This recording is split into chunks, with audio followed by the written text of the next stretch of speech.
Hello, good people of YouTube. It is me finally back to ruin your lovingly curated YouTube algorithm.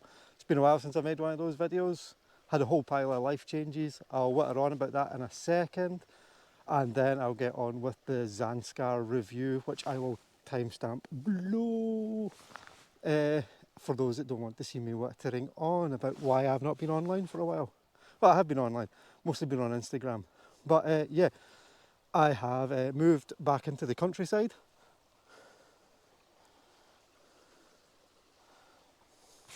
Good times. Was a bit fed up in Glasgow. Had a very toxic relationship. Can make excuses either ways, but I guess the excuses all ended when I got punched in the face a few times. So yeah, let's carry on with the Zanskar review after that sort of, I don't know, is that a bombshell? Is this very Top Gear now? Whoa, bombshell. Anyway, so let's carry on with the Zanskar review. First of all though, I'm going to give you the bit I recorded for Instagram, which is possibly highly pretentious and taking the piss out of myself a bit for my recent philosophy videos. So yeah, let's get on with that. What distinguishes this steel Tracklocross frame over extended use is not any discrete performance characteristic, but its persistent refusal to refuse phenomenology into transparency. Rather than disappearing as a neutral conduit between rider intention and environmental response, the frame remains continuously present as an intermediary, requiring sustained attentional coherence rather than episodic effort. In conventional cycling discourse, such withdrawal may be read as inefficiency. Here, however, it functions productively, particularly in the off-road fixed gear context, where the absence of coasting renders motion temporarily continuous and error non-localised. Cadence, instability, imprecise line choice and wavering commitment are neither amplified nor corrected by the frame, but instead recorded and extended across time, producing a rideable experience orientated less towards moments of optimisation than toward the maintenance of consistency. In this sense, the frame operates not as a passive equipment, but as a partner in an ongoing process of individuation, mediating a reciprocal adjustment between rider and terrain in which agency is distributed rather than centralised. Over months rather than rides, this relationship recalibrates effort away from spectacle and towards sufficiency, yielding a mode of engagement in which flow, when achieved, is characterised by stability and ethical restraint rather than intensity, and where attention emerges as the primary condition of competence rather than secondary supplement to performance. I liked it, by the way. So here we have Scolarian Zanskar. Shout out to SMC. Let's have a bit of peace in the world. Could really do that at the end of 2025. As we see, it is a traditional steel frame and fork. I do enjoy the lovely biplane fork. It just adds some extra kudos.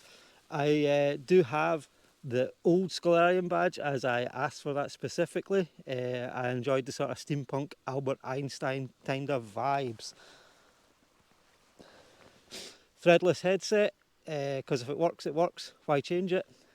I'm led this is to let you put a brake cable through. Yeah, brakes. Who would use them?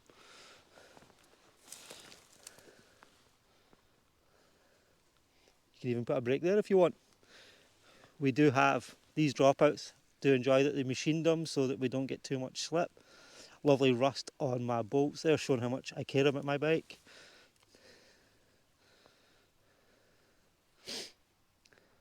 So yeah, I probably said 4130, but it technically is Reynolds 520, which is also 4130. So yeah, that is the bike. What I have liked about it, despite what that lovely Instagram monologue said, is the fact is, just actually rides. Rides.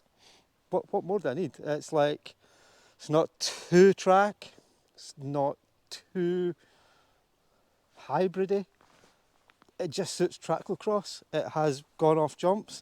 It has also gone just shopping. Could probably put a wee front rack on that if I wanted to be one of those guys with a pizza rack on the front. But yeah, really enjoy the bike. It's been pretty good. They're not expensive. This colourway is cool. You can get them customised to whatever you want. But yeah, simple, no fuss. Probably consider it a replacement for my steamroller. I do enjoy the beige colour. I'm actually quite in all muted colours today as well. SMC hat, BSD jacket. Got to rock the brands that are cool or something like that, or brands that I think are cool. I don't know. Am I just giving away my own vast insecurities here and trying to be cool? Probably I'm trying to be cool. Never been cool in my life. But anyway, there we go. That's a Zanskar. Buy one. They're cool. Question everybody asks will be tyre clearance. As you can see, I have a mood geared. All looks squint because of the way I've got the bike sitting. But I am running a 32mm CX Pro because they are the greatest tyres ever. Schwalbe, why did you stop making them? Not happy about that as a decision.